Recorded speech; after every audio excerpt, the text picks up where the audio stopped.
Now you'll notice that tag searches are the primary way of finding things in Pi. We would like eventually for people to use a more asset-centered approach using things like analysis framework elements and searching for objects and then tags hanging off the objects. And we'll go over that a little bit later on. But traditionally people have searched for things and found them using a simple tag search. So I'm going to exercise a couple of tag searches and just point some things that aren't really obvious. I'm going to go into the Pi System Management Tools to do this. And within the System Management Tools, what you'll find is there's a section here called Tools, and within Tools you can find Tag Search, and it brings up this common connection dialog, or common tag search dialog. It's common for most of our applications. Incidentally, just to demonstrate, if I go into my point builder, for example, this is the point builder screen right here, and I choose Search, it brings up exactly the same search window. So it's a common dialog that we'll use throughout the Pi system.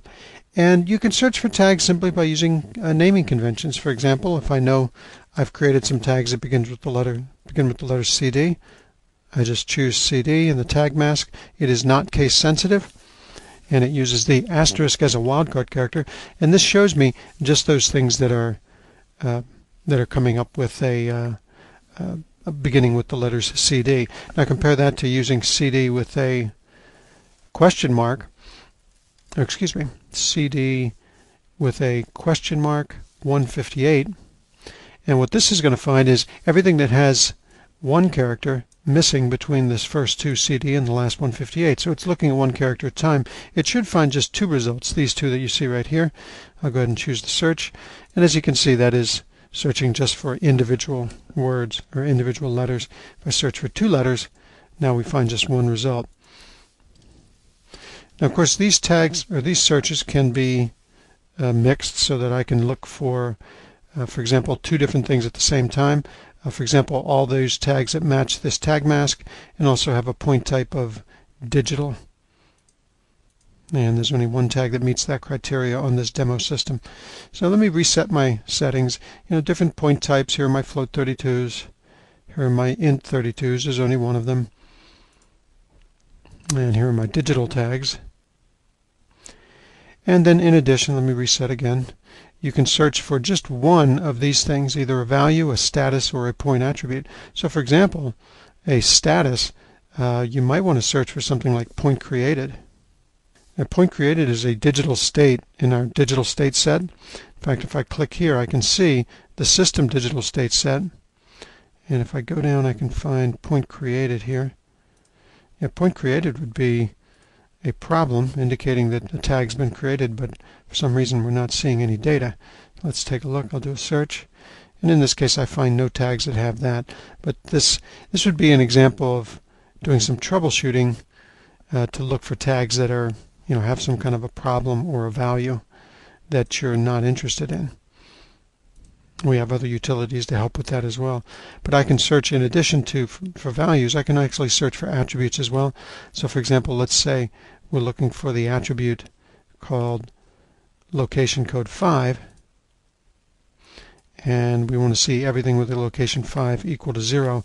Now I do a search, it's going to go out and find all of those tags that match that criteria. The advanced search gives you more capabilities, notably the ability to search for multiple attributes at the same time. So let's just demonstrate. I'll go back into the System Management Tools. I'll do another tag search. This time I'm going to go into the Advanced Search. Here's Basic, here's the Advanced Search. And for example, I would like to specify that all the point sources are equal to the question mark. That would be for the random interface. And then let's take a look for a second attribute. Location 5 is equal to 1. So I add those two criteria, and I get this set of tags. Now I know those tags have that two attributes because they're random number tags where we're specifying what type of random number we're getting. So that's an example of doing a two-pole search here using the advanced search. I'll compare that to searching for those with a point source of L and location 5 equal to 0. I get a different set of tags. As you can see, you can go in there and edit that by hand. And technically, if you're real familiar with SQL structured query language syntax, you could go through, and as long as you knew what the database is that you're looking at, the name of the table, you can specify a variety of things just by typing in the SQL code yourself. So we have a whole variety of OLEDB enabled searches that I can apply using this advanced search. And finally, we come to doing an alias search as a way of finding pi tags. Now, an alias search is a search through what we call the module database. This is an example of a module database structure. It's a tree structure that attempts to allow you to represent your process as a series of assets that are kind of arranged in a tree structure, as you can see here. And then within those assets, you can navigate to the specific things that are hanging onto those assets you want. So, for example, this particular meter right here has a number of aliases, which are aliases that point to pi tags. So, as any unit might have, there's a lot of things associated with pieces of equipment. We can navigate to those things associated with that equipment using this asset model. Now, let me demonstrate in real time using the Pi module database editor. Let's say I'd like to take a look for a pi tag. I'd like to find a pi tag. I do a tag search. I can do it the traditional way, or I can search for it using the module database structure. I'll choose Alias Search. Now drill down through this. I can find under my plant I've got these 4 units, and I know for a fact that within Unit 2 there's a level transmitter that I'm very interested in. This happens to point to that pi tag called sinusoid. So this is how I've been able to find it. I can be able to go straight there, select that, and I've got the tag that I'm interested in.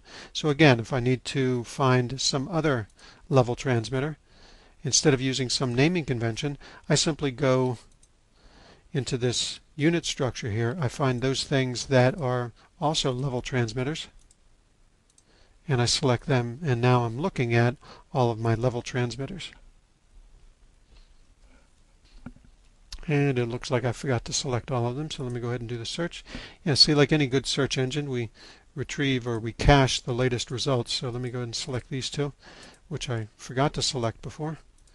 And now I'm looking, this is right here, all of my level transmitters are assembled in one place.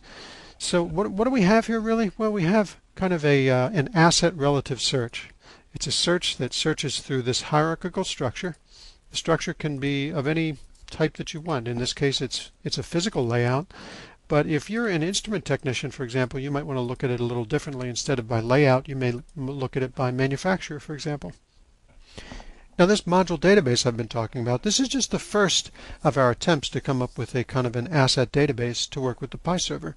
You'll notice we'll talk later on in the class about something called AF, which used to stand for Analysis Framework. Now it just stands for AF. AF is a kind of an asset database to implement something we're calling data directory. Data directory is simply a much more efficient way of finding things by searching through hierarchies, by searching through objects rather than searching for tag naming conventions or things like that.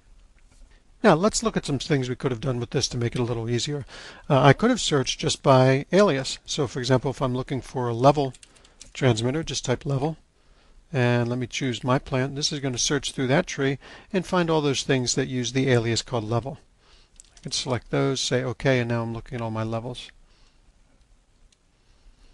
And like before, if I wanted to do a tuple search where I'm searching just for specific modules, I could, for example, limit this to just those things that are in Unit 3, for example. So I'll go ahead and go with Unit 3 as my module mask, and if I choose this search, now we're only finding the level transmitter for Unit 3. So that's how I would identify these things using this alias search.